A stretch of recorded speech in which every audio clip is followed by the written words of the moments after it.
Terima kasih. Kami persilakan kepada Pak Karigar. Ya, Bapak Ibu, selamat datang di acara seminar Mission Awareness atau kesadaran misi.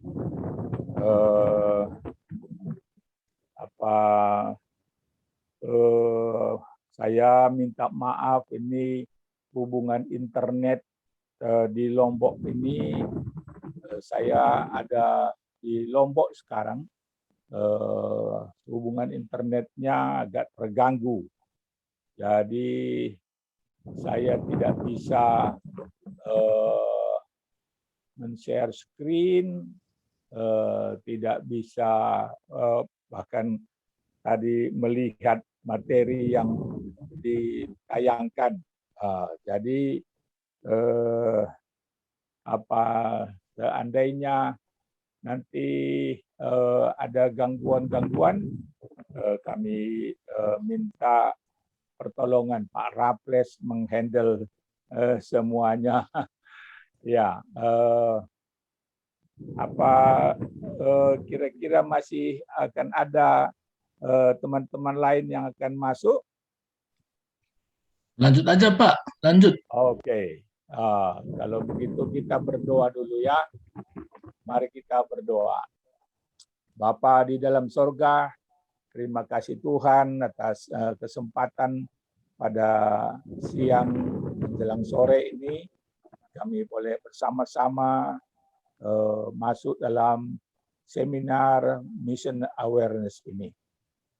Kami tahu ini satu seminar yang sangat penting untuk membukakan wawasan kami, supaya kami tahu tanggung jawab kami sebagai anak-anak pilihan Tuhan, sebagai orang-orang tebusan Tuhan. Engkau memanggil kami untuk ikut berpartisipasi, bekerja sama bersama-sama dengan Allah untuk menjangkau semua suku. Di dunia ini masih ada 6.900 lagi suku yang terabaikan Tuhan. Kami berdoa supaya Tuhan menolong kami melalui seminar ini, membukakan pemahaman kami, pikiran kami, hati kami, kiranya tertuju kepada apa yang menjadi rencana Tuhan dalam kehidupan kami. Siapkan hati kami Tuhan, siapkan pikiran, perasaan, dan kehendak kami untuk bersama-sama belajar melalui seminar Mission Awareness ini.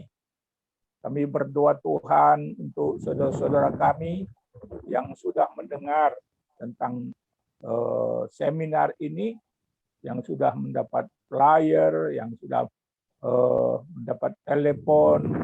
Oh Tuhan, kami berdoa supaya mereka segera boleh ikut bergabung bersama-sama dengan kami.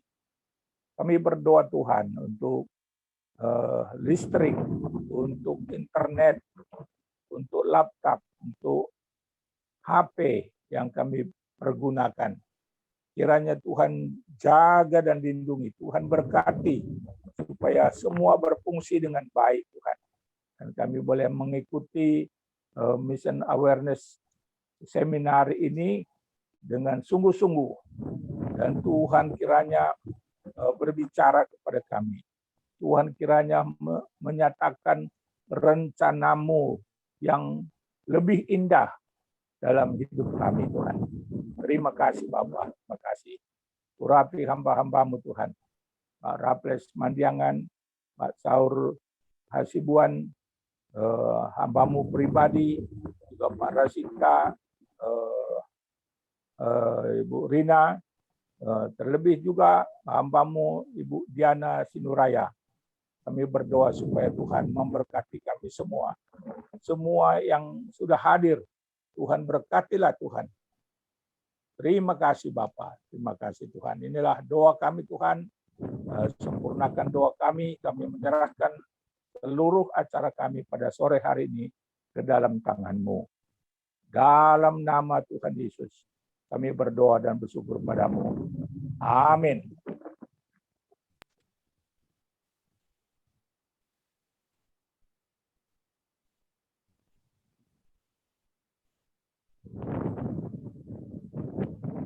Ya, Pak Raffles sudah menayangkan materinya.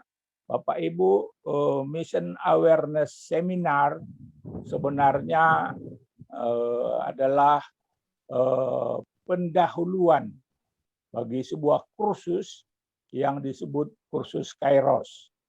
Jadi seminar Mission Awareness ini mempersiapkan kita untuk masuk dalam satu kursus misi, kursus Kairos, satu kursus misi menurut hemat kami, yang dari apa yang kami tahu, kami sudah berkecimpung 40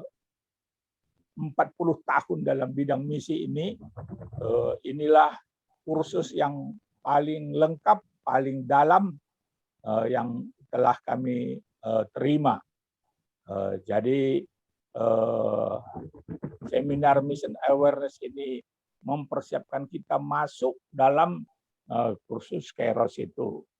Kami harap Bapak Ibu sungguh-sungguh mari kita belajar bersama-sama melalui seminar ini. Lanjut, Pak.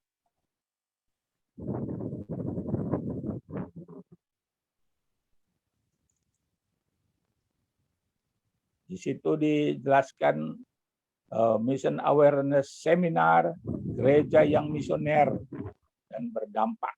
Ya, bagaimana supaya gereja kita menjadi gereja yang misioner dan berdampak. Lanjut, Pak Raffles.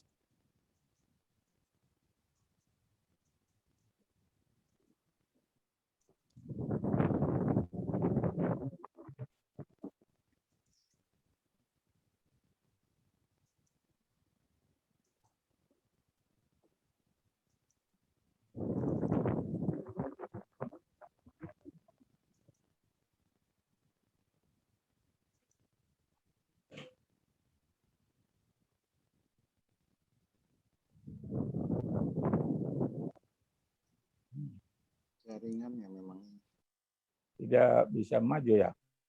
iya.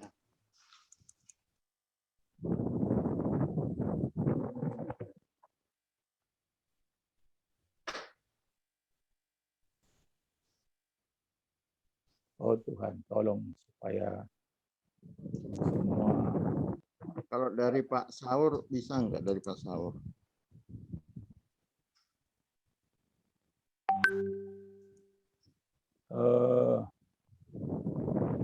Pak Surbakti sudah menerima bahannya, Pak. Sudah saya kirim tadi. Halo Pak Surbakti. Ya Pak, sebentar Pak, saya dulu kalau gitu. Oke. Nah. Iya, ini agak mengalami.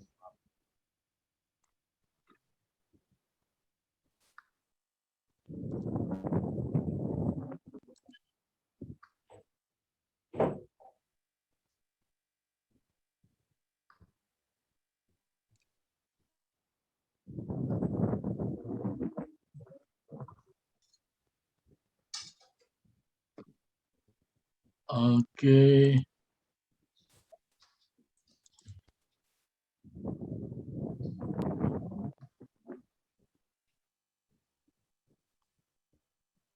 Udah lihat Pak? Ya, belum keluar. Oke. Ya, lanjut halaman kedua, Pak. Ini Ya. Pak. Nah, bagaimana kita memandang Alkitab? Ya, pada umumnya ini orang sering memandang Alkitab itu seperti sebuah kulkas atau seperti kotak obat, atau seperti primbon untuk mengetahui masa depan gitu ya. Nah, kita lihat itu yang pertama, orang memandang Alkitab sebagai kulkas, maju ke depan. Yang ketiga, ya mereka menggunakan Alkitab itu seperti kulkas. Ketika mereka lapar atau haus, mereka akan lihat kulkas apa yang bisa dimakan di sana. Barangkali ada apel, ada jeruk, ada air anggur, atau ada jus, begitu ya. Nah, jadi ketika orang lapar secara rohani, haus secara rohani, mereka membaca Alkitab dan mereka melihat apa yang tersedia di dalam kulkas itu ya, di dalam Alkitab itu, yang akan memuaskan mereka, mengenyangkan mereka, supaya mereka tidak dahaga lagi. Ya, lanjut Pak.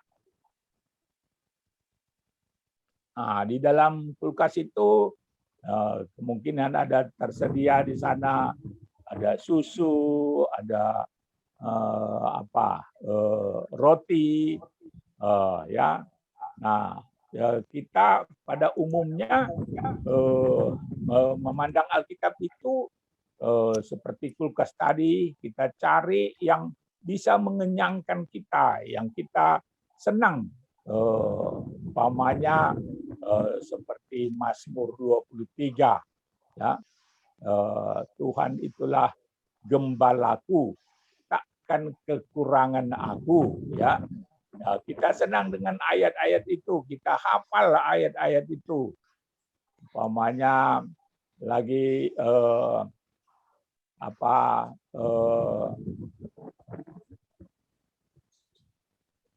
dalam Roma 8 ayat 28, Allah turut bekerja dalam segala hal untuk mendatangkan kebaikan bagi orang yang percaya kepadanya.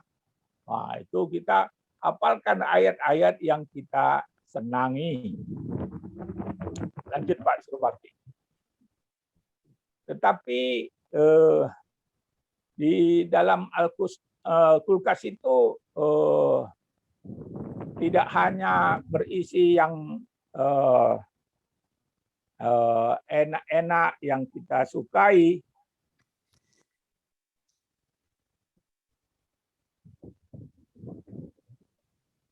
Wah, ini gimana ini? Terganggu. Nah, Pak, bisa lihat nggak Pak? Tidak bisa lihat Pak. Oh, yang lain bisa lihat?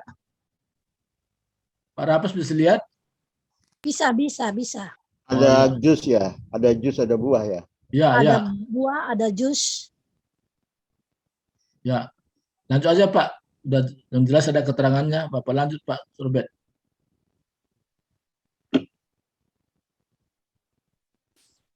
Atau Pak Raples yang lanjut sedikit. Nah,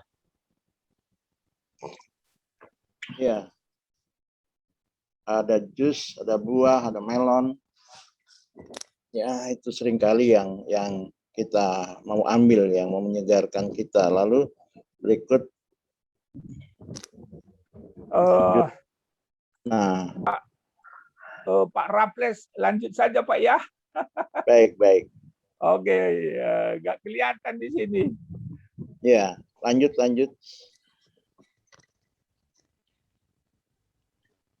Lanjut Pak. Iya, nah lalu bagaimana kalau dengan buah yang ini? Ya, memang ada sebagian orang menyukainya. Ya, kalau saya suka pare, jengkol, ya, mereka melewatinya. Ya, lanjut Pak. Ya, mereka hanya memilih ayat-ayat yang membuat mereka merasa nyaman, ya, seperti jus, apel tadi. Ya, lanjut, Pak. Ya, ketika mereka bersaat teduh, mereka membuka bagian Alkitab yang aman dan menyenangkan mereka, berbahagialah, diberkatilah, dan lain sebagainya. Jadi mereka memilih-milih, ya. Nah, bagaimana dengan bagian firman ini? Lanjut, Pak. Ya, tetapi setinggi langit di atas bumi, demikian besarnya kasih setianya atas orang-orang yang takut akan Dia, maka mereka akan mengatakannya haleluya, puji Tuhan, ya. Lanjut. Nah, lalu bagaimana dengan bagian firman Tuhan ini, ya? Aku dipanggil untuk menderita, ya. Sebab untuk itulah kami dipanggil, ya, dikatakan, ya. Ini ada animasinya, jadi tertutup. Lanjut, Pak. Biasanya kalau kita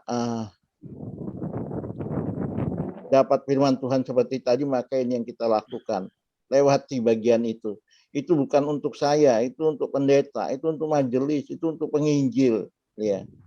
Yang dipanggil untuk menderita, yang dipanggil untuk mengabarkan Injil. Lalu berikut.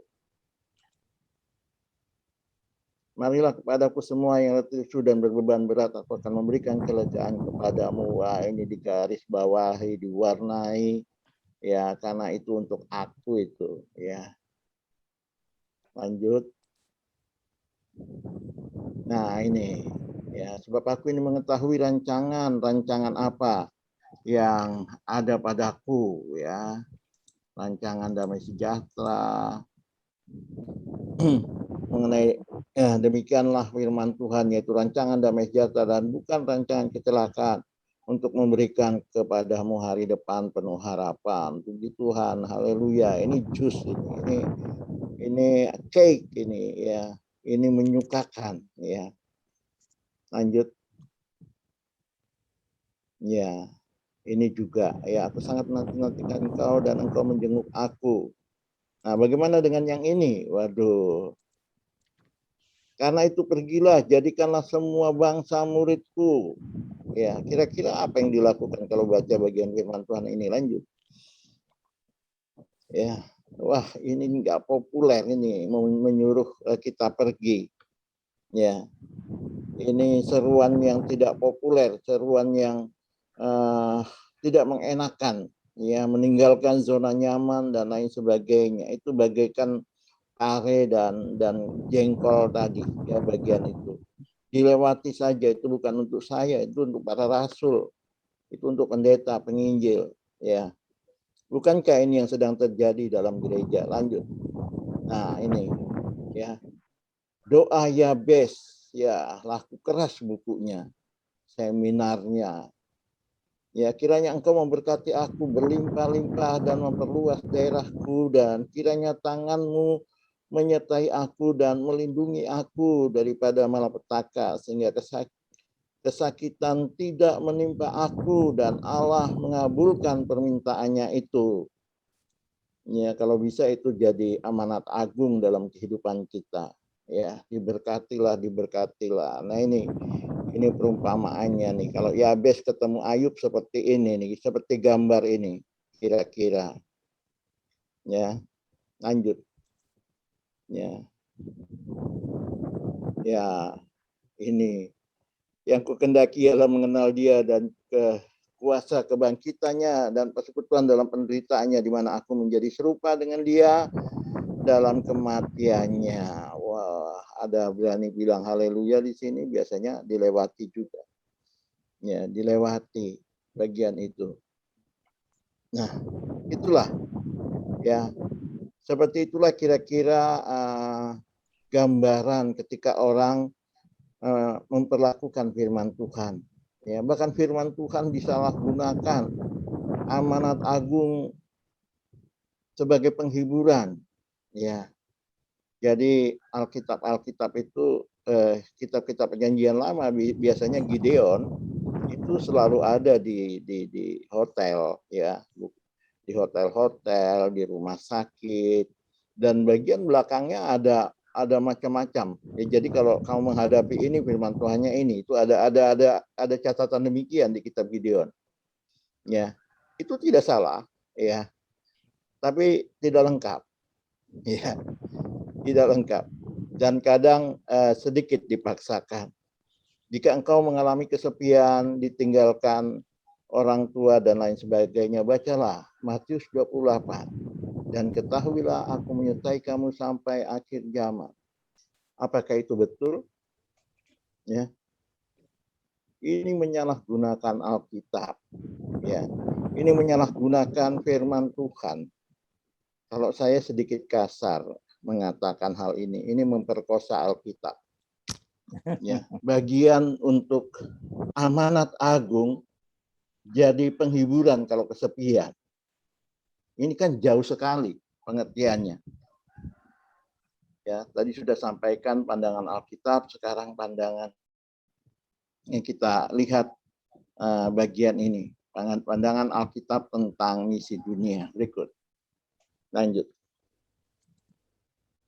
Iya, bagaimanakah dalam Alkitab? Bagian manakah dalam Alkitab yang berisi tentang misi? Ada yang bisa jawab? Bagian mana dalam Alkitab yang berisikan tentang misi? Matius 28, Pak. Ya? Matius 28. Oke, Matius 28. 18, Ada lagi?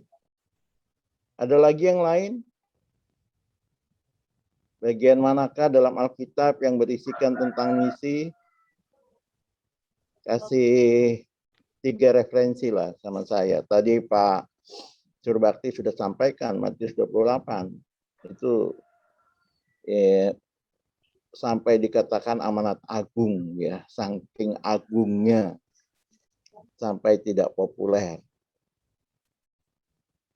Ya.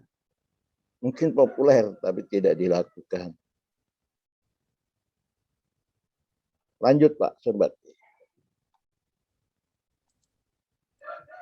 Iya, kita terbiasa menganggap Alkitab sebagai 66 buku yang masing-masing berdiri sendiri dengan pesan dan tema yang berbeda-beda. Ya, ini seringkali pemahaman kita. Ya, kita anggap 66 buku yang berbeda-beda, tidak ada hubungannya satu sama lain. Lanjut.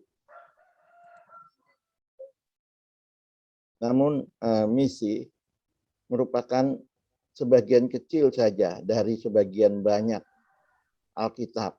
Kita tidak perlu berlebihan menanggapinya dan katakan. Jadi misi itu cuma merupakan sebagian kecil saja dari sekian banyak ayat Alkitab. Itu menurut kebanyakan orang. Oke, lanjut. Iya. Alkitab seharusnya dipandang sebagai satu buku. Ya. Bahkan dosen saya katakan bahwa Alkitab itu bukan serpihan buku, tapi dia satu perpustakaan. Ya, yang terdiri dari begitu banyak buku-buku, bahkan referensi-referensi.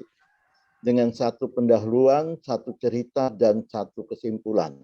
Jadi Alkitab itu adalah satu buku dengan satu pendahuluan, dengan satu cerita, dan satu kesimpulan. Apa kesimpulannya? Mari kita lihat. Rencana besar Allah. Ya. Mulai dari Kejadian 10 setelah Menara Babel. Ya. Babel kaum bahasa dan suku tersebar ke seluruh dunia. Kejadian 10. Lalu Kejadian 12. Sebelum Kejadian 10, Tuhan tidak pernah memakai agen-agennya. Ya. Dia tidak memakai manusia. Ya, dia tidak memanggil manusia, tapi dia langsung berkomunikasi. Kepada Nuh disuruh buat bahasa, dia langsung berkomunikasi. Ya. Juga demikian kepada Adam, Kain, Abel, dan lain sebagainya. Ya. Tapi mulai Kejadian 12, sejak ada bangsa-bangsa yang terserak setelah Menara Babel, ya, maka disitulah Allah mulai memanggil agen-agennya atau orang-orang utusannya. Ya, Abraham, Ishak, Yakub diberkati untuk membawa berkat ya bagi bangsa-bangsa. Sampai kepada nabi-nabi besar ya, Israel, Yesaya 49 ayat 6. Ya, terang bagi bangsa-bangsa untuk membawa keselamatan sampai ke ujung bumi dikatakan. Ini sering kita baca ayat-ayat Natal ya. Lalu Matius 28 16 sampai 20. Ya, Yesus dan murid-muridnya ya, dengan satu kalimat, jadikanlah semua bangsa muridku. Kita masih ingat ini ya, inti tujuan dan sasaran dan sarana. Sasarannya adalah menjadikan segala bangsa murid. Sarananya adalah pergi, baptis, dan ajarlah. Ya, jadi kita lihat apa yang menjadi warna kuning, apa yang menjadi tema tadi. Satu buku, satu pendahuluan, satu tema. Pentakosta, lihat hari Pentakosta. Hari Pentakosta itu semua bangsa kumpul di Yerusalem. Ya. Jadi semua bangsa, sehingga waktu murid-murid kepenuhan roh itu, ya, Roh Kudus dicurahkan itu, orang-orang heran karena mereka dari berbagai tempat. Dan mereka mendengar bahwa murid-murid yang orang Galilea itu berbicara dalam bahasa mereka masing-masing. Ada yang sampai ada orang dari Arab, Mesopotamia, dari macam-macam di situ kalau kita baca. Ya. Dan itu memang kebiasaan. Yerusalem itu menjadi kota yang Israel itu menjadi kota yang sangat strategis pada waktu itu, sehingga bangsa-bangsa banyak datang ke sana. Itulah sebabnya ada Yesus marah di Bait Allah itu. Kalau kita ikut kursus Kairos, kita tahu itu merupakan teks yang terkenal. Satu-satunya Yesus marah di Bait Allah. Satu-satunya Yesus marah di Alkitab. Mungkin dua, ketika Petrus ditengking oleh Tuhan Yesus. Tapi kemarahan Yesus yang luar biasa itu this dinner and lunch. Bisa di mute yang lain ya. Oke, iya. Jadi Yesus marah di Bait Allah, menjungkir balikan penukaran uang dan segala macam itu sebetulnya gambaran bahwa di Yerusalem selalu banyak bangsa-bangsa. Karena Israel itu sangat strategis. Dari Asia ke Afrika, Afrika, Eropa, semua lewat sana semua. Ya. Dan bangsa-bangsa memang punya, Israel memang punya daya tarik. Ya, sehingga bangsa-bangsa banyak yang selalu lewat sana. Mereka ingin tahu kebesaran Salomo. Mereka ingin tahu Bait Allah itu seperti apa sih. Dan Salomo dalam pentahbisan Bait Allah dia bilang, dia doanya dia, Tuhan kalau ada bangsa-bangsa ya lewat sini, lewat Bait Allah ini, dan mereka nginap di Bait Allah ini, ya mereka berteduh di Bait Allah ini, dan mereka berseru kepadamu, dengarkanlah doa mereka. Dan itu perjanjian Tuhan dengan Salomo. Ya, tapi bagaimana dengan imam-imam yang pada waktu itu? Justru mereka bagaikan mafia yang menyalahgunakan pelataran Bait Allah, tempat bangsa-bangsa itu justru dijadikan tempat jual beli, bahkan banyak kecurangan-kecurangan pada waktu itu. Sehingga memang kemarahan Yesus itu pemicu imam-imam dan ahli-ahli Taurat mulai menyalibkan Yesus, merencanakan penangkapan dan pembunuhan terhadap Yesus. Karena mafia itu dibongkar pada waktu itu. Ya. Kenapa? Karena mereka mengabaikan bangsa-bangsa. Ya. Lihat akhirnya. Ya. Wahyu 7 ayat 9.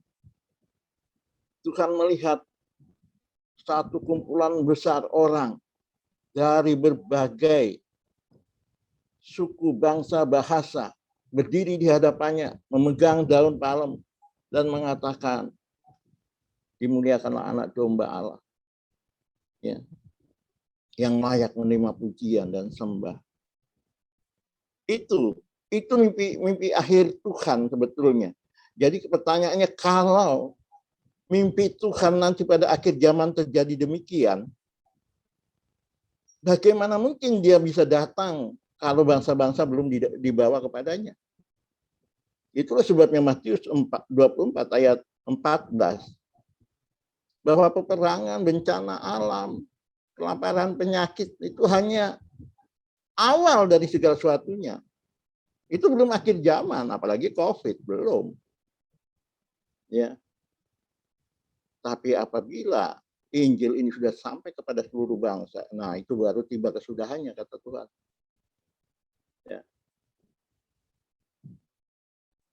Tapi bagaimana itu bisa terjadi kalau gerejanya anteng-anteng aja? Kalau amanat agung tidak populer di gereja, ya. Sementara Tuhan ngomong bangsa-bangsa terus dari Kejadian 10. Bangsa-bangsa, bangsa-bangsa, bangsa-bangsa, bangsa-bangsa. Ya. Kenapa? Karena di akhir zaman ingin bangsa-bangsa, penyembah-penyembah itu ada semua di hadapannya. Ada sekian ribu orang Jawa, ada sekian ribu orang Batak, ada sekian ribu orang Manado dan lain sebagainya. Memang tidak semua suku diselamatkan, tapi ada wakil-wakil mereka nanti ketika Tuhan datang. Ada mereka terwakili oleh sekelompok orang yang mungkin itu sudah gereja suku atau lain sebagainya. Tapi sampai sekarang masih ada 6.000 lebih suku. Ya, di Indonesia 1.100 lebih. Ya, sehingga Tuhan belum datang. Ini skema, ini dapat dikatakan visi Tuhan, ya. Jadi saya sering katakan demikian. Kalau misalnya nih Pak Robert mau ke Kupang, ya, dia punya rencana nanti akan terjadi pernikahannya si Potpot di Kupang. Kira-kira langkah-langkah apa yang dibuat? Ini penting sekali karena banyak gereja bermimpi tanpa misi. Ya, harus ada langkah-langkah konkret. Dia mesti beli tiket, dia mesti ke bandara, sampai akhirnya terwujud di Kupang terjadi pernikahan. Itu yang namanya visi misi. Ya, ada visinya, tujuannya, tujuan akhir, ada misinya, langkah-langkah. Jadi untuk mewujudkan visi itu perlu misi. Ya, itu misinya. Misalnya pernah nonton Mission Impossible, pembebasan tawanan Amerika di Vietnam. Ya, ada langkah-langkahnya, komandannya sudah tahu. Bahkan saya nonton itu ada rencana A, rencana B. Waktu mereka gagal dihadang musuh, langsung komandannya bilang plan B. Langsung mereka tahu udah plan B-nya itu supaya misinya itu tercapai. Ya, plan A-nya Tuhan sama bangsa Israel, plan B-nya gereja sekarang ini. Ya, untuk membawa suku-suku itu kepada Tuhan. Tuhan tidak pakai malaikat, apalagi batu-batu, walaupun dia dapat melakukannya. Ya. Dia memakai umatnya yang sudah diselamatkan. Ya. Inilah rencana besar Tuhan. Ya, kita harus aware, ya, mengerti tentang hal ini dan menangkap isi hati Tuhan, sehingga kita tahu mana yang paling penting yang harus kita lakukan. Karena gereja seringkali mengerjakan hal yang tidak penting dan mengabaikan hal yang penting. Demikian sebaliknya. Ini diperdalam di dalam kursus Kairos. Lanjut. Ya. Nah, ini Alkitab. Ini juga ada animasinya sebetulnya, tapi karena dia tidak bisa diperbesar. Ya, Allah menciptakan manusia. Ya. Manusia jatuh ke dalam dosa, manusia bertambah banyak, terus menuju dosa, air bah, manusia bertambah banyak, terus berbuat dosa. Ya. Dan Menara Babel, manusia diserakkan Tuhan ke seluruh bumi. Ini satu cerita tidak terputus-putus ya. Lanjut. Iya. Baru mulai Kejadian 9, perjanjian Allah dengan Nuh bahwa kalau kamu lihat pelangi itu ingat ya, aku tidak akan lagi menghukum kamu dengan air bah. Lanjut. Ya. Iya.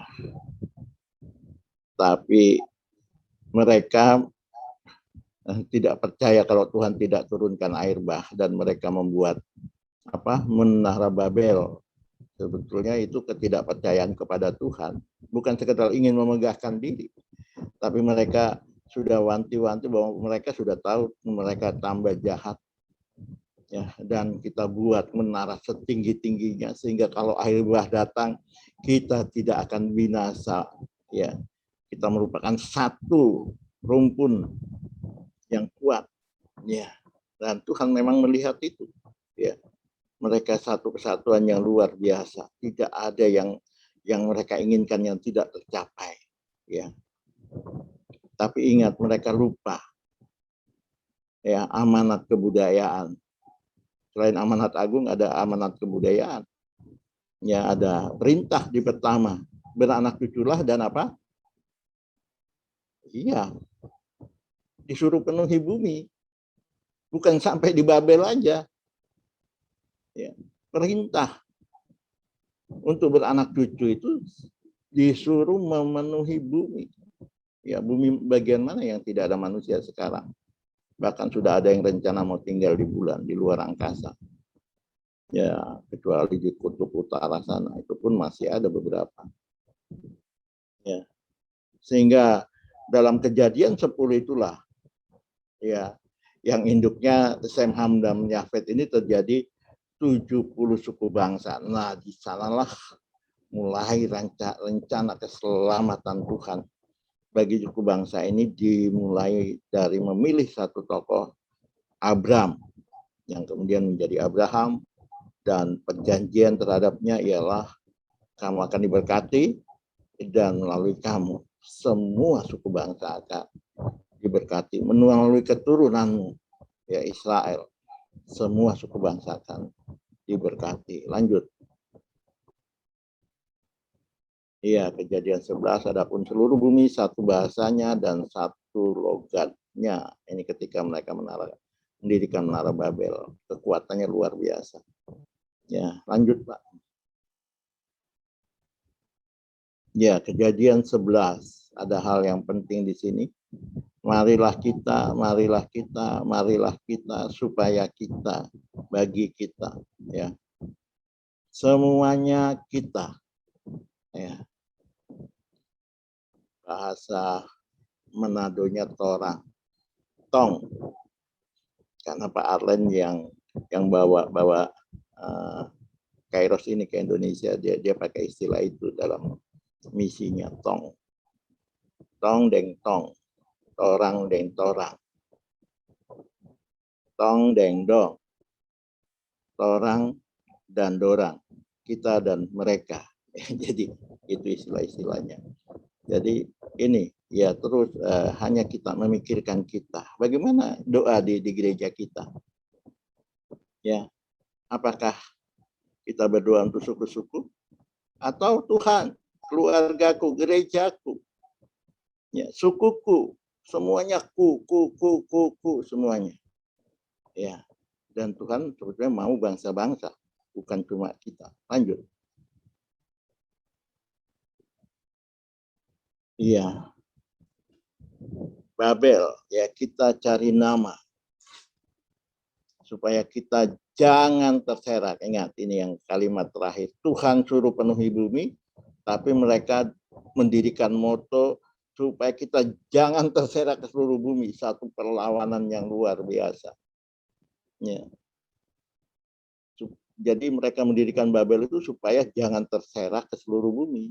Sementara Tuhan menciptakan manusia dengan satu tujuan, beranak cuculah dan penuhilah bumi. Ya. Jadi bukan cuma mau mencari nama, tapi di sini ada perlawanan yang kuat terhadap Allah dari manusia yang luar biasa ini. Mereka ini orang luar biasa. Tuhan sendiri mengakui mulai saat ini tidak ada sesuatu yang tidak terjadi yang mereka inginkan. Mereka bisa menjadikan apa saja. Ya, zaman itu bangunan setinggi ini luar biasa itu. Sekarang menara yang ada di dunia sekarang setinggi apa yang paling dikerjakan dengan canggih. Ini masih pakai tangan manusia semua. Ya, lanjut. Iya, akhirnya tangan Tuhan sendiri yang menyerahkan mereka. Mereka tidak mau terserak dan tangan Tuhan sendiri yang menyerahkan mereka. Saya membayangkan waktu mereka sedang kerja itu, Tuhan mengacaukan bahasa mereka. Yang satu minta batu, dikasih alat yang lain. Minta alat lain, dikasih lain. Waktu itu saya membayangkan di Babel itu kekacauannya luar biasa. Sampai mereka terkelompok-kelompok. Ya, karena bahasa mereka sudah tidak nyatu lagi. Ya, ada tukangnya minta batu dikasih pasir, minta pasir dikasih air dan lain sebagainya, karena bahasanya sudah kacau. Ya, itu yang sedikit halusinasi. Ya, jadi suku-suku bangsa dipecahkan menjadi banyak oleh Tuhan. Strateginya adalah bukan membagi dan menaklukkan, tetapi membagi dan menyelamatkan. Ya. Sekarang bagaimana rencana penyelamatan manusia? Lanjut. Iya. Rencana penyelamatan manusia. Lanjut. Ya, Tuhan membuat perjanjian. Ya. Membuat perjanjian dengan Abraham, Ishak, dan Yakub, sehingga tiga tokoh ini selalu menjadi sebutan ya terhadap Yahweh itu. Ya, selalu mereka berdoa Allah Abraham, Allah Ishak, dan Allah Yakub. Kenapa? Karena ada perjanjian Tuhan terhadap tiga tokoh ini. 3 kali ya kepada Abraham, 1 kali kepada Ishak, dan 1 kali kepada Yakub. Terus dibaharui janji penyelamatan ini. Ya, melalui Abraham dia diberkati dan menjadi berkat terus sampai ke Yakub. Ya, Allah mengulangi janjinya, memperbaharui janjinya, dan terus itu nanti sampai mentoknya ke Yesus. Ya, lanjut. Ya, lanjut. Ya, ini Kejadian 2. Aku akan membuat engkau menjadi bangsa yang besar dan memberkati engkau. Haleluya. Ya, biasanya gereja haleluya di sini. Serta membuat namamu masyhur. Haleluya. Dan engkau akan menjadi berkat. Aku akan memberkati orang-orang yang memberkati engkau dan mengutuki orang-orang yang mengutuki engkau. Nah, ini bagian ini nih yang tidak populer. Dan olehmu semua kaum di muka bumi akan mendapat berkat. Ya. Jadi prinsip berkat di sini bahwa berkat Tuhan yang ada pada kita itu ada bagian kaum lain, orang lain di muka bumi ini. Ada benih, jangan dimakan semua. Ada jatah orang. Ya. Jadi bukan moto kita jangan diberkati supaya semakin diberkati, tidak. Tapi diberkati untuk menjadi berkat. Dalam hal apa? Hal apa saja. Ya, pengetahuan kita, kebaikan hati kita, sampai kepada uang dan semuanya yang kita miliki, yang kita golongkan berkat dalam kehidupan kita, itu ada jatah orang di dalamnya. Yaitu kaum-kaum di muka bumi akan mendapat berkat dari kita. Lanjut. Nah, ini gambarannya. Tuhan memberkati Abraham dan keturunannya supaya melalui Abraham dan keturunannya bangsa-bangsa lain diberkati. Ya. Jadi Tuhan memberkati, diberkati untuk menjadi berkat. Ya. B2B ya sering disebut. sekarang ini. Ya, lanjut. Nah, ini ya, ini sudah terkenal. Nanti kalau di dalam kursus Kairos lebih dalam lagi dengan istilah yang populer, hanya alumni Kairos yang tahu. Top line dan bottom line. Ya, top line aku diberkati, bottom line aku menjadi berkat. Aku akan membuat engkau menjadi bangsa yang besar dan memberkati engkau serta membuat namamu masyhur. Jadi nggak usah cari nama kayak di Babel, itu maksud Tuhan ya. Karena aku akan memasyhurkan namamu dan engkau akan menjadi berkat. Ya. Aku akan memberkati engkau, orang-orang yang memberkati engkau dan mengutuki orang-orang yang mengutuki engkau. Dan olehmu apa? Semua kaum. Bukan hanya kaum saya. Bukan hanya gereja saya, tapi semua kaum di muka bumi ini mendapat berkat. Ya.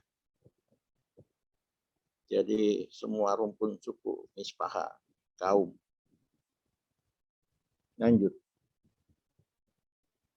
Iya. Ini sudah, ini senada ya. Kiranya Allah mengasihani kita dan memberkati kita, kiranya Ia menyinari kita dengan wajahnya, supaya jalanmu dikenal di bumi. Ya, lanjut aja Pak. Kita nanti bisa baca ini. Tawarik juga, bernyanyilah bagi Tuhan, hai segenap bumi di antara bangsa, di antara suku bangsa. Lanjut. Ini bagian-bagian firman Tuhan yang semuanya berbicara tentang bangsa. Ingat tadi bagaimana Alkitab berbicara tentang penyelamatan. Ya, Alkitab bukan serpihan buku, dia satu kesatuan. Ya, satu pendahuluan, satu tema, yaitu bangsa-bangsa dari Kejadian sampai Wahyu. Ya, sehingga pertanyaan saya tadi terlalu merendahkan sebetulnya. Ya. Coba lanjut. Iya. Bangsa-bangsa, sebab bumi akan penuh dengan pengetahuan tentang kemuliaan Tuhan seperti air menutup dasar laut. Ya, ini ada lagunya, lagu Pentakosta. Bukan Pentakosta, saya sekolah minggu sudah nyanyi ini. Ya, jadi seperti air menutup laut, seperti air menutup di seluruh dunia, Roh Allah bekerja, itu lagunya. Ya, jadi kemuliaan Tuhan menutup seperti air menutup lautan. Lagunya itu terakhirnya seperti air menutup lautan di seluruh dunia, Roh Allah bekerja. Ya, lanjut. Ya, perjanjian lama berisi tentang hati Allah untuk menjangkau segala bangsa. Ya. Lanjut Pak setelah itu. Ya, ini perjanjian lama berisi tentang hati Allah untuk menjangkau segala bangsa. Lanjut Pak. Ya, harus digenapi semua yang ada tertulis tentang aku dalam kitab Taurat Musa dan kitab Nabi-Nabi, kitab Mazmur. Ini kata Yesus di Matius 24. Lalu ia membuka pikiran mereka sehingga mereka mengerti kitab suci. Katanya kepada mereka, ada tertulis, demikian Mesias harus menderita dan bangkit dari antara orang mati pada hari yang ketiga, dan lagi dalam namanya berita tentang pertobatan dan pengampunan dosa harus disampaikan kepada segala bangsa, mulai dari Yerusalem. Ya, ini amanat agung juga yang tidak memisahkan soteriologi dengan misi yang kebanyakan orang pisahkan. Ya, tentang keselamatan tadi. Ya. Lalu Mesias itu harus diberitakan. Selain dia menderita, Mesias itu harus disampaikan kepada segala bangsa. Oke, lanjut. Ya, ini kepadaku telah diberikan segala kuasa surga dan di bumi. Perhatikan kalimat karena itu. Jadi amanat agung dimulai dengan kata karena itu. Artinya ada alasan kenapa kita harus menjadikan segala bangsa murid Yesus. Ya, karena kalau kalimat dimulai dari karena itu berarti ada alasan sebelumnya. Kenapa? Karena segala kuasa di surga dan di bumi sudah diberikan kepada Yesus. Artinya apa? Ya, Yesus bukan sebelum dia disalibkan dia bukan Allah, tidak. Tapi dia sekarang ini layak disembah oleh segala bangsa karena semua kuasa di surga dan di bumi ada. Nah, murid-murid disuruh pergi untuk mempersiapkan apa? Mempersiapkan penyembah-penyembah itu sehingga ketika dia datang, Wahyu 7 ayat 9 tadi, dia melihat sekumpulan orang besar jumlahnya dari segala bahasa, suku, bangsa, kaum. Ya. Dan mereka itu orang-orang yang dibawa oleh gereja, yang diselamatkan oleh gereja untuk menjadi penyembah-penyembahnya di akhir zaman nanti ketika dia datang. Ya, ini tugas gereja. Ya, gereja tidak bisa tutup mata karena kita adalah Yohanes Pembaptis yang akan mempersiapkan kedatangan Tuhan. Ya.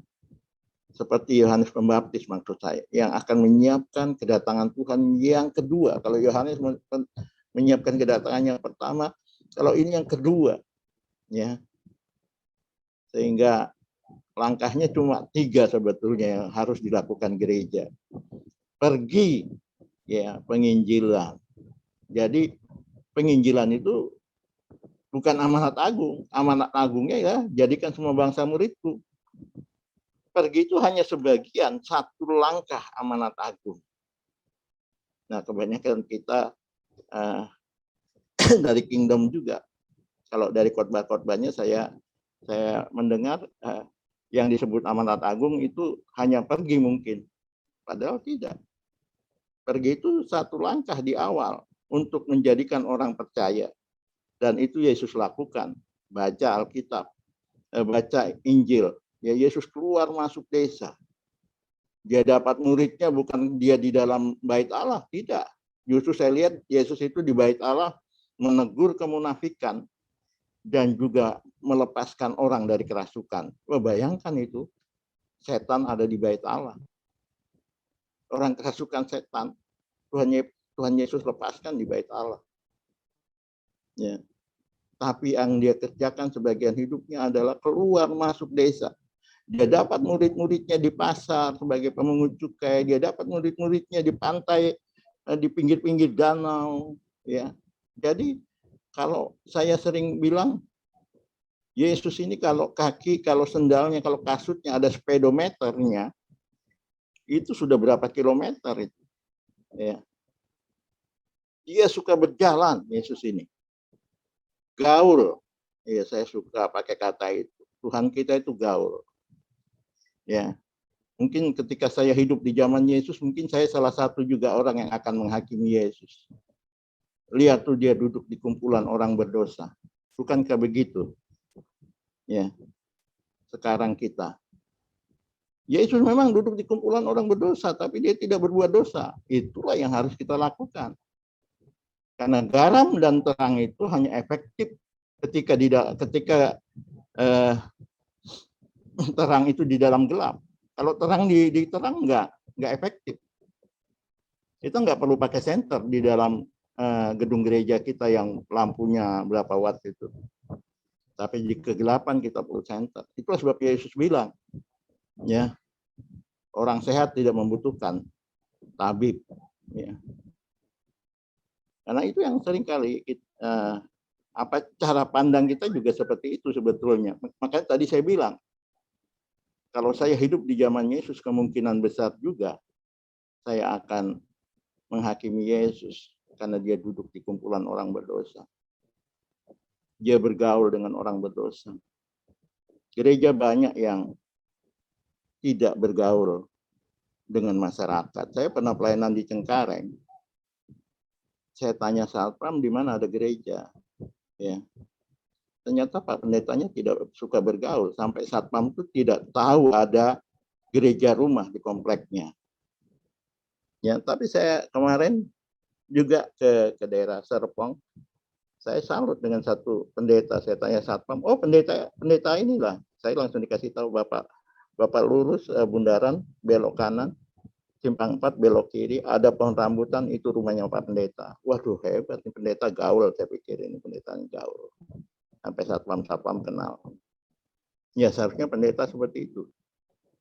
Seperti Yesus. Ya, lanjut. Saya jadi kemana-mana. Ya, amanat agung ini tadi sudah ya, pergi. Ya, yang saya ngomong, saya ikut kelas pemuritan tadi malam. Saya bilang sama peserta yang juga banyak rohaniawan bahwa banyak gereja yang seperti ini. Mereka hanya satu langkah pergi. Mungkin 2 langkah. Upacara baptisnya. Ya. Tapi yang dimaksud baptis di sini bukan cuma selam atau percik, bukan. Tapi merubah serigala menjadi domba. Jangan kita mengandangkan serigala di kandang domba. Oh, biar aja Pak, jangan ditegur. Ini orang kuatnya loh Pak di gereja, ini penyumbang terbesar, biar aja isinya 2, nggak usah ditegur ya. Jadi dibiarin. Orang-orang yang tidak bertobat dipelihara oleh gereja, bahkan dikasih jabatan-jabatan. Ya. Padahal ingat, murid Yesus dijadikan, bukan jadi dengan sendirinya. Ya. Jadikanlah semua bangsa muridku, itu kalimat utamanya, panggilan utamanya. Jadikanlah segala bangsa muridku. Bagaimana cara menjadikannya? Pergilah, baptislah, ajarlah. Saya belum sampai diajarlah. Tapi kalau kita bisa sampai diajarlah, ini semua dilakukan bukan dari mimbar. Ya. Pergilah itu bukan dari mimbar. Oh Tuhan, kirimkanlah jiwa-jiwa. Aku berdoa untuk kursi-kursi yang kosong Tuhan. Wah, doanya semangat sekali. Tapi mendoakan kursi-kursi yang kosong karena malasnya Pak Pendeta untuk penginjilan itu. Ya. Baptislah ketika orang sudah diselamatkan, ya, mereka harus dirubah karakternya, harus memiliki karakter Kristus. Itu juga harus ada pada Pak Pendetanya. Ya, kalau Pak Pendetanya tidak punya karakter Kristus, bagaimana muridnya mau punya karakter Kristus? Ya, jadi langkah kedua ini yang penting, baptislah supaya punya karakter Kristus. Lalu ajarlah. Ajarlah ini juga bukan dari mimbar. Kenapa? Karena ajarlah mereka untuk melakukan. Kalau ajarlah mereka untuk mengetahui, boleh dari mimbar. Ya. Lihat cara Yesus mengajar murid-murid. Murid-murid magang sama Yesus. Yesus hidup sama murid-murid 24 jam. Mereka tahu bagaimana cara Yesus ngusir setan, bagaimana cara Yesus sembuhkan orang, bagaimana cara Yesus bangkitkan orang mati. Sehingga ketika mereka diutus 22 orang, nggak ada yang interupsi. Bagaimana Tuhan caranya? Nggak ada. Apalagi ketika mereka diutus di akhir hidupnya ketika Yesus mau naik ke surga, sudah tidak ada lagi interupsi bagaimana caranya. Mereka sudah tahu semua caranya karena mereka belajar di lapangan, belajar dari kehidupan, bukan dari kelas, bukan dari mimbar. Ya, jadi itu cara Yesus mengajar. Sehingga saya bilang kemarin di kelas Kingdom kan demikian. Ya, bukan efektif lagi. Keteladanan itu bukan untuk efektif, bukan. Satu-satunya cara. Ya, kalau nggak ada keteladanan, nggak bisa menjadikan murid Yesus. Ya. Lanjut. Ini dalam sekali, banyak sekali kalau saya mau ngomong di situ. Jadi kamu lihat bahwa mereka yang hidup dari iman, mereka itulah anak-anak Abraham. Ya, Sakeus ketika bertobat, Yesus bilang, dia ini juga akan disebut anak Abraham. Dan Galatia juga menyatakan demikian. Mereka yang hidup dari iman, mereka lah yang diberkati bersama-sama dengan Abraham yang beriman. Jadi apakah kita semua jadi misionaris? Nanti ada pertanyaan gitu. Tidak. Tapi kita semua terpanggil dengan panggilan Abraham. Karena kita anak-anak Abraham, maka kita panggilan perjanjiannya Abraham itu juga menjadi perjanjian kita dengan Tuhan untuk menjadi berkat bagi bangsa-bangsa. Lanjut.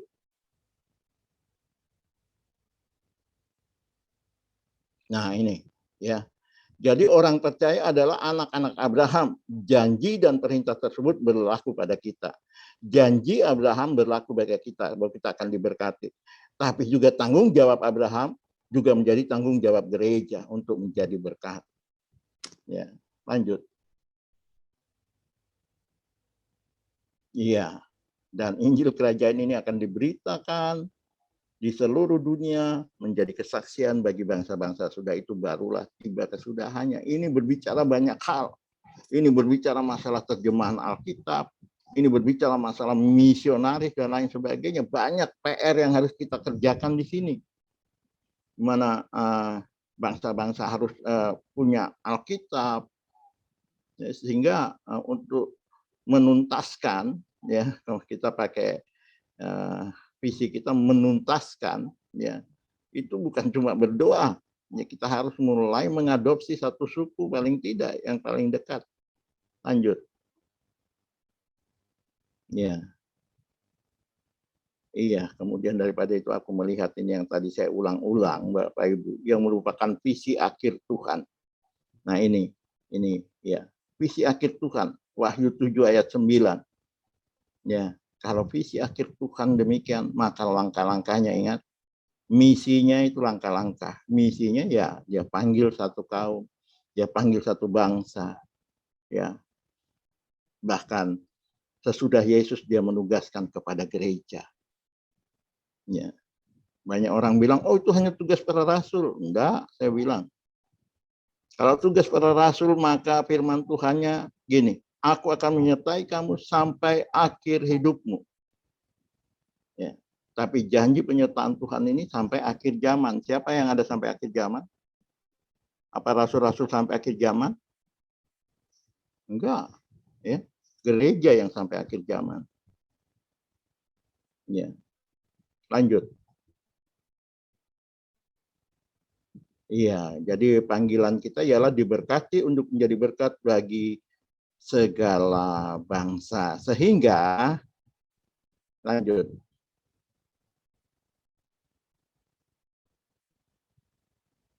Ya, misi merupakan tema besar dari Alkitab. Pendahuluan, cerita, dan kesimpulan. Kita perlu sangat sungguh-sungguh menanggapinya. Serius. Lanjut.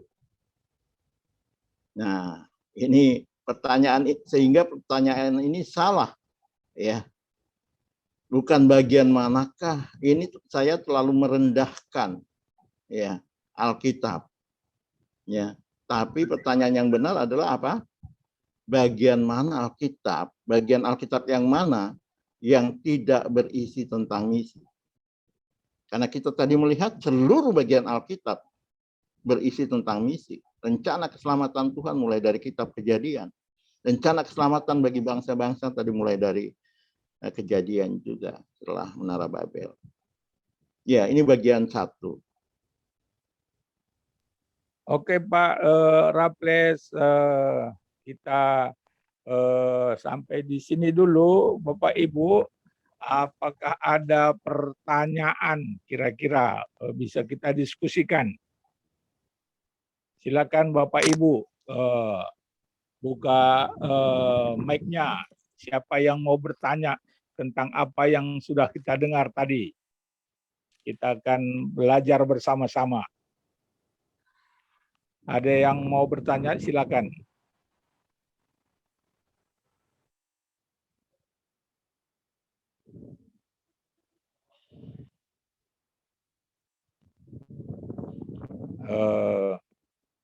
Silakan Bapak Ibu, jangan malu-malu. Ya, Pendeta Indiana.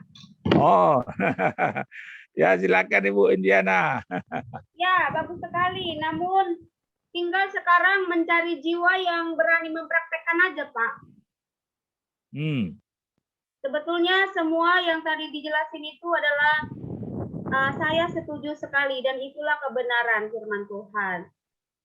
Berkat itu bukan milik kita saja, ada bagian orang lain.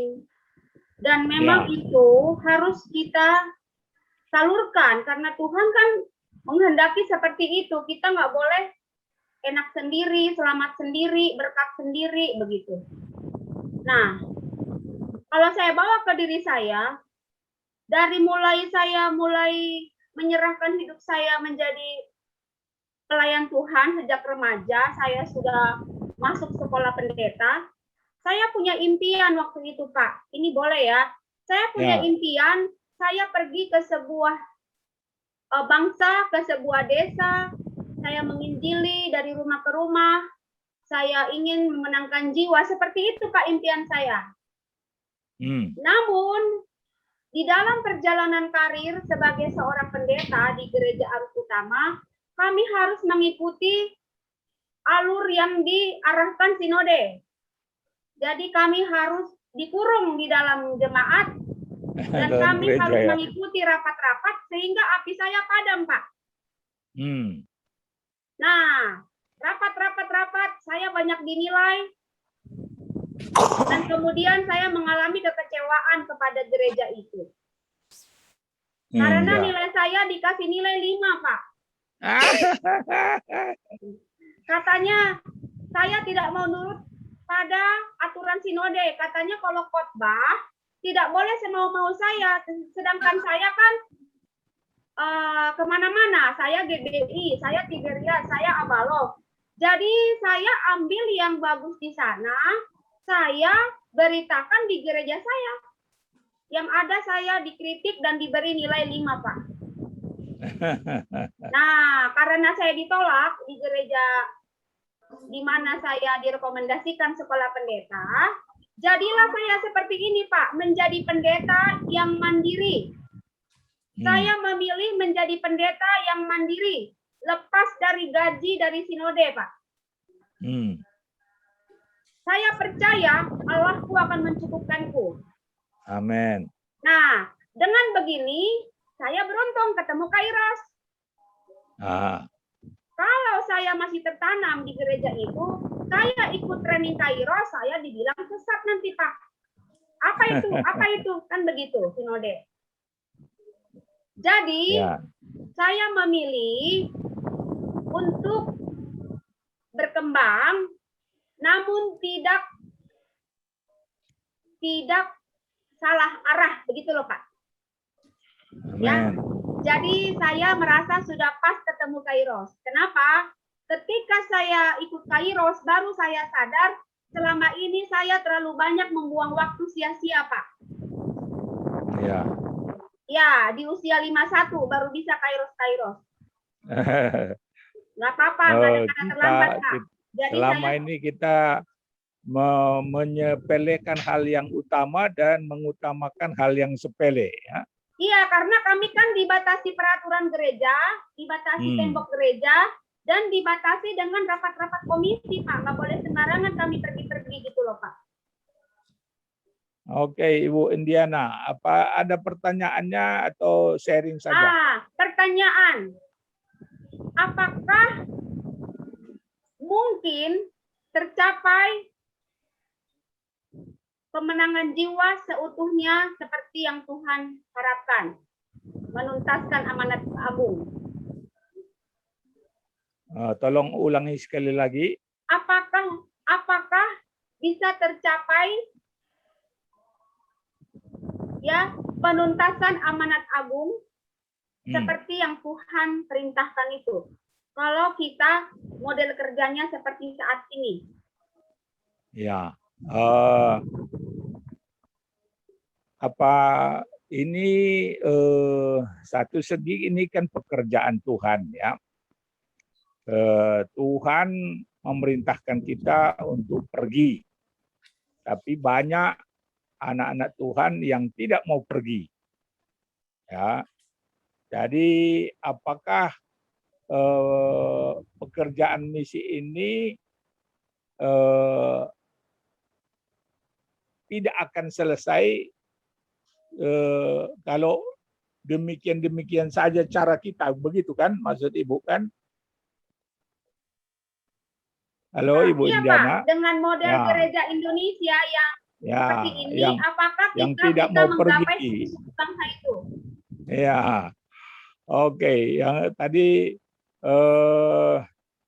Pak Raffles katakan sebenarnya tidak hanya pergi penginjilan, tapi memuridkan membaptis mereka yang percaya, mengajari mereka semua yang diperintahkan Tuhan. Ya, jadi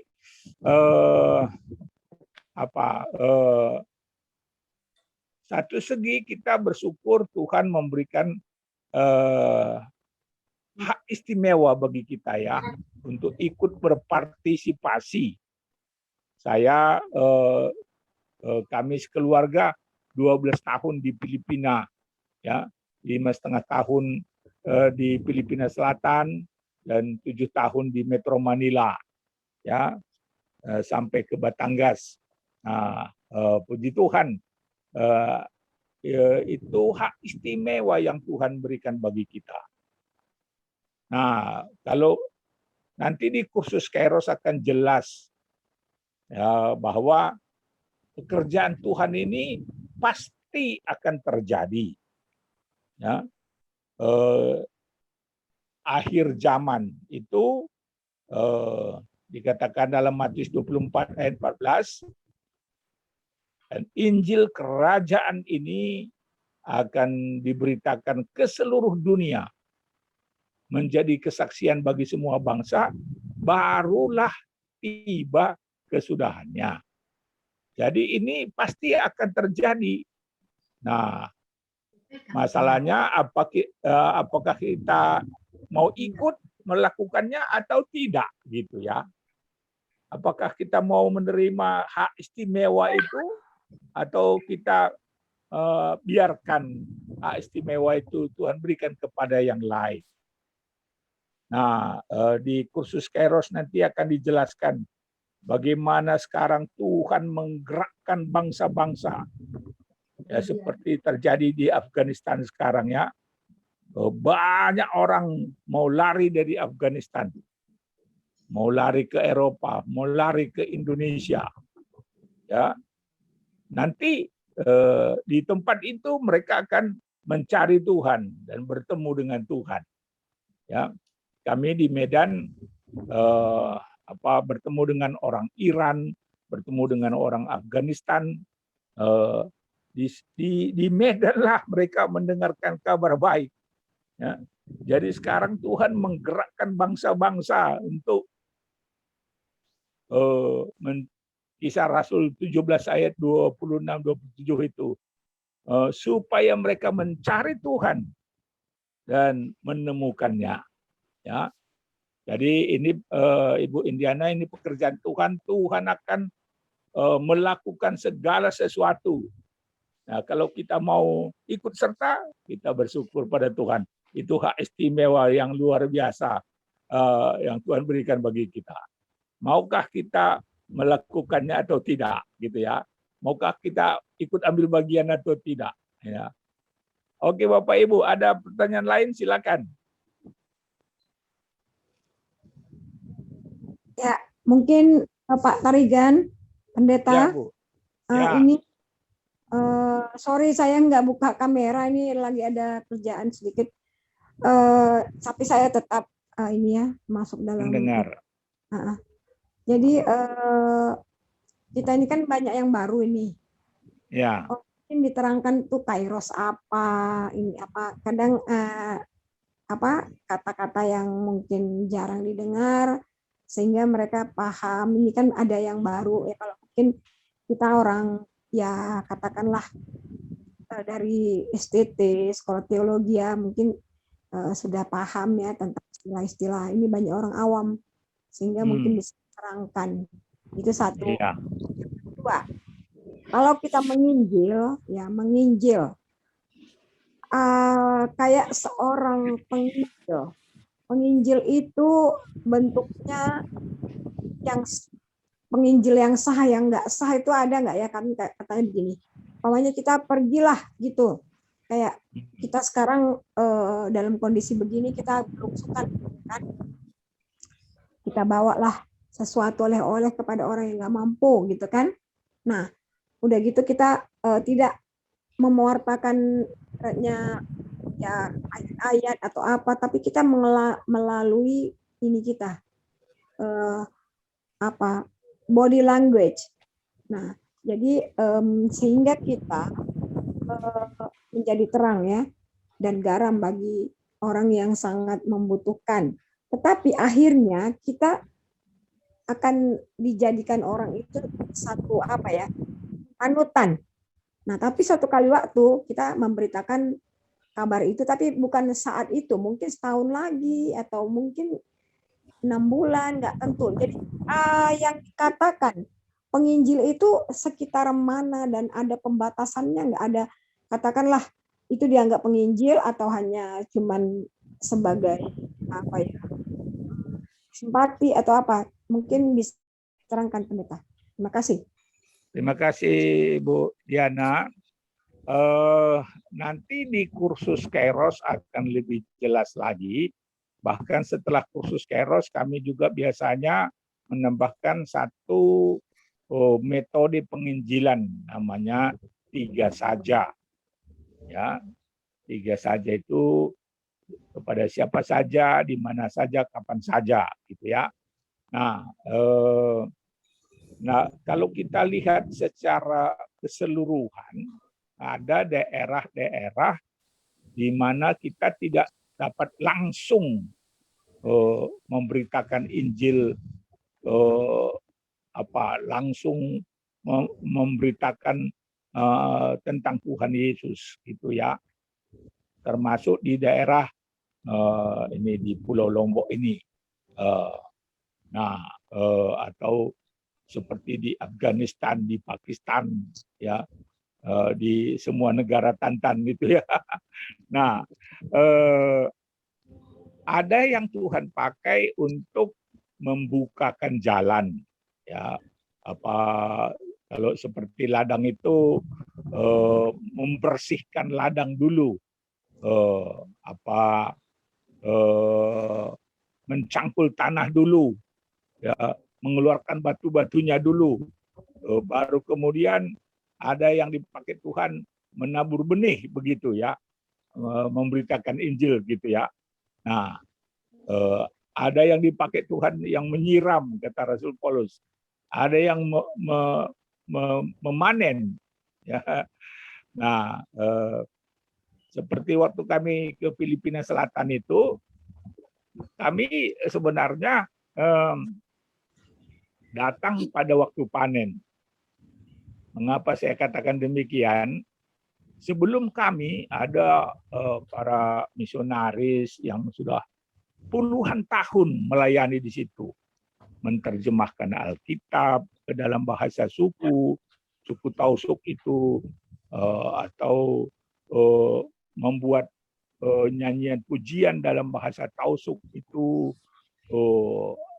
ada membuat komik-komik, ya, tokoh-tokoh Alkitab, Adam, Nuh, Abraham, Daud, dan sebagainya. Nah, mereka tidak melihat buah pelayanan mereka langsung. Nah, waktu kami masuk, sudah ada Alkitab dalam bahasa suku itu, sudah ada nyanyian pujian dalam bahasa suku itu, kami bisa langsung memberitakan firman Tuhan, dan selagi belajar bahasa pun kami sudah ada yang bertobat, gitu ya. Nah, jadi kita harus melihat pelayanan misi ini secara luas, secara menyeluruh, ya, dan itu akan dijelaskan di sebagian besar di dalam kursus Kairos. Nah, jadi nanti Bapak Ibu, kami harap yang ikut seminar ini akan ikut kursus Kairos supaya nanti semakin luas dan dalam pemahamannya, dan sehingga bisa ikut serta dalam melaksanakan amanat agung sebagaimana seharusnya. Itu sedikit jawaban dari saya, dari Ibu Diana. Apa itu sudah bisa menjawab? Ya, jadi intinya Kairos itu adalah,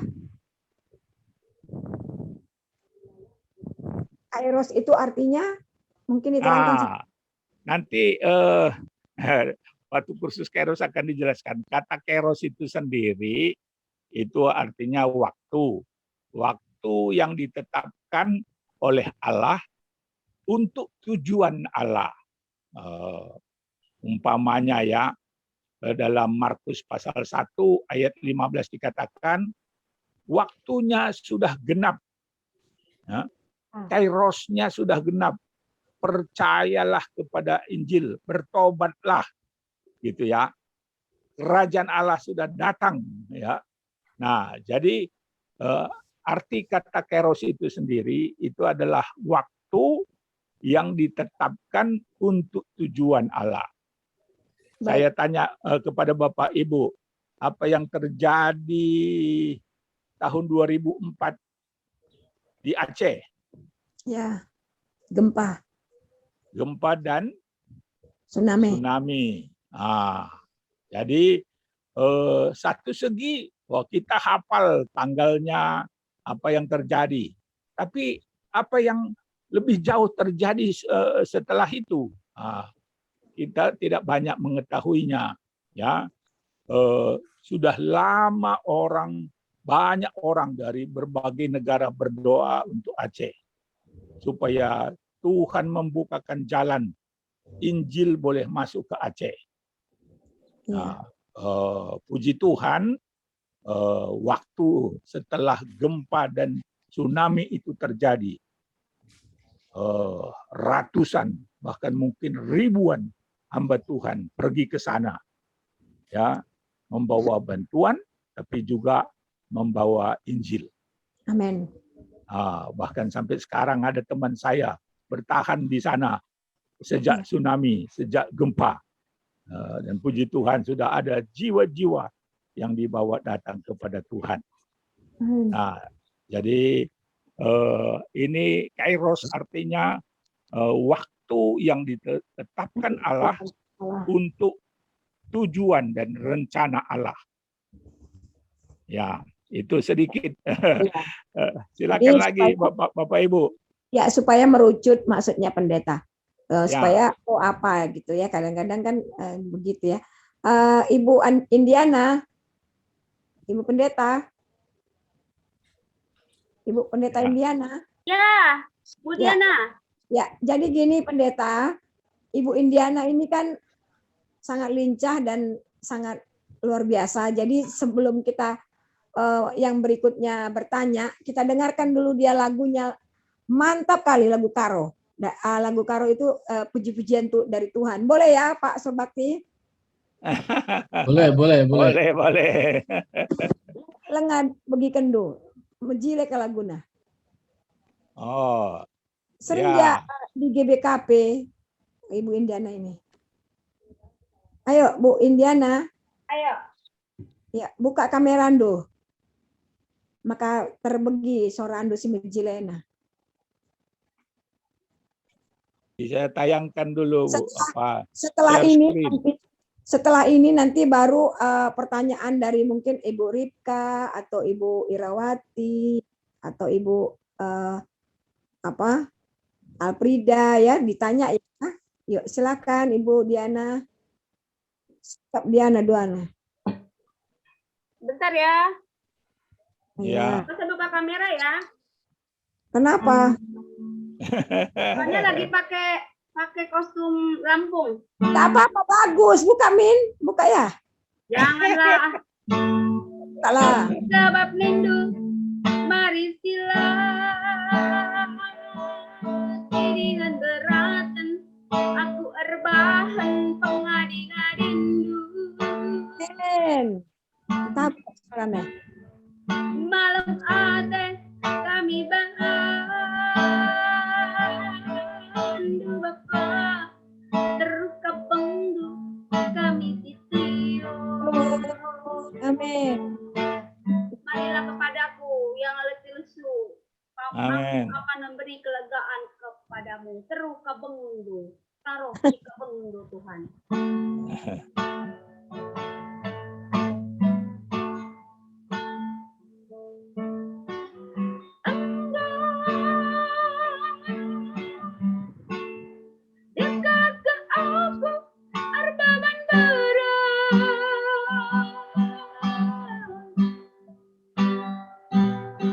Bagi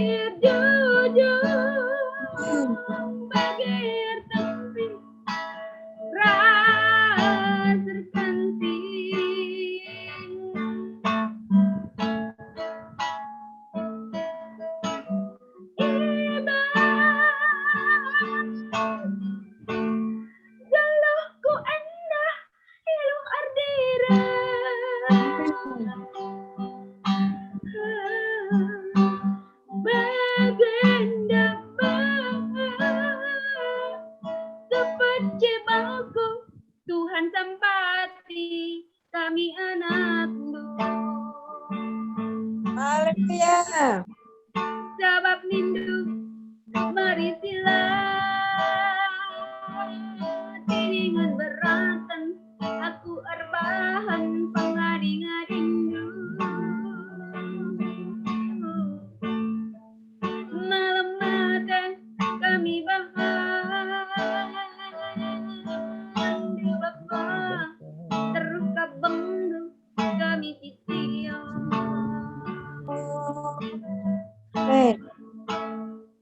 Diana ngerti gak artinya? Ngertilah. Pastilah. Itu bahasa ibunya. Ada dua jalan di dunia. Semenjak simpang di dunia anda. Satu besar. Sedembelan dengan meriah. Ia kap jelma.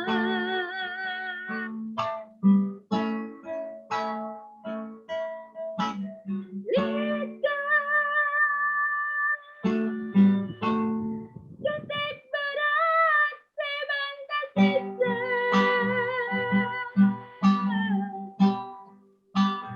Tapi ngejama Lekep itu emadalan situhuna. Sebab rindu berisilah tiningan beratan aku erbahan pengading-adingdu. Malam mata kami bahan di Bapa terus kabengdu kami titio.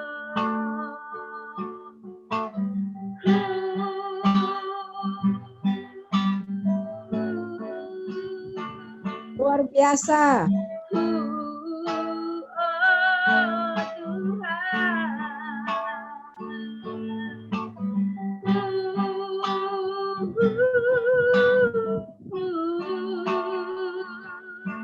Kuliah teh godang.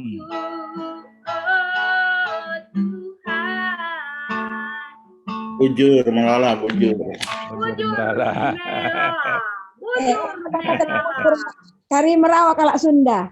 Ah, Bu Diana Sinuraya, diterjemahkan ini. Aku tak mengerti pun artinya.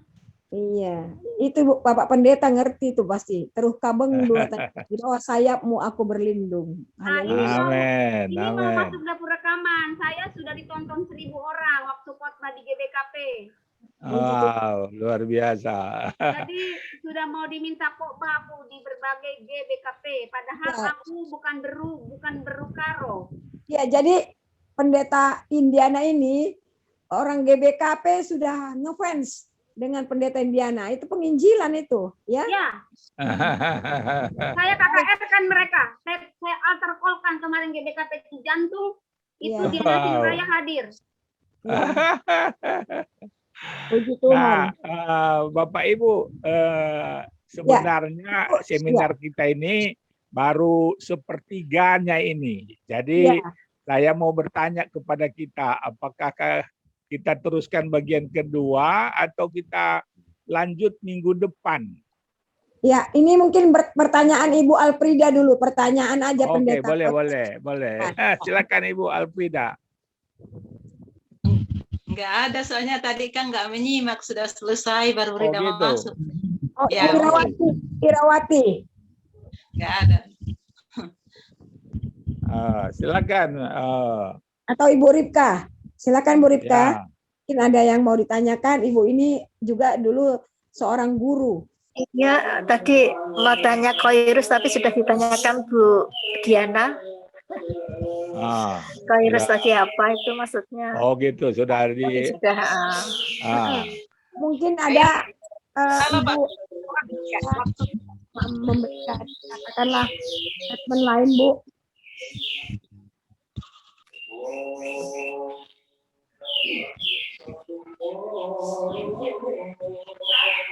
Ada Bu. Ya.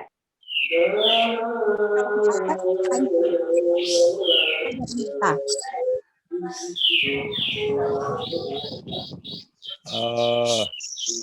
Apa saya lihat ini peserta kita makin berkurang. Jadi usul saya kita lanjutkan besok. hari Rabu depan saja. Ya, ya.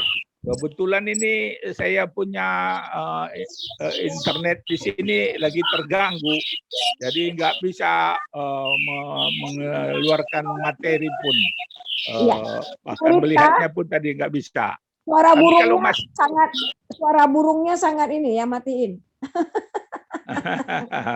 Ya. Oke. Kalau masih ada pertanyaan silakan Bapak Ibu. Iya. Kita closing aja kelihatannya pendeta karena baru pertama ya. Oke. Ya, kita harapkan supaya minggu depan bawa teman-teman untuk bagi Bapak Ibu tadi yang sudah ikut, bawa teman-teman supaya kita boleh bersama-sama belajar. Baik. Oke. Mari kita berdoa menutup seminar kita hari ini.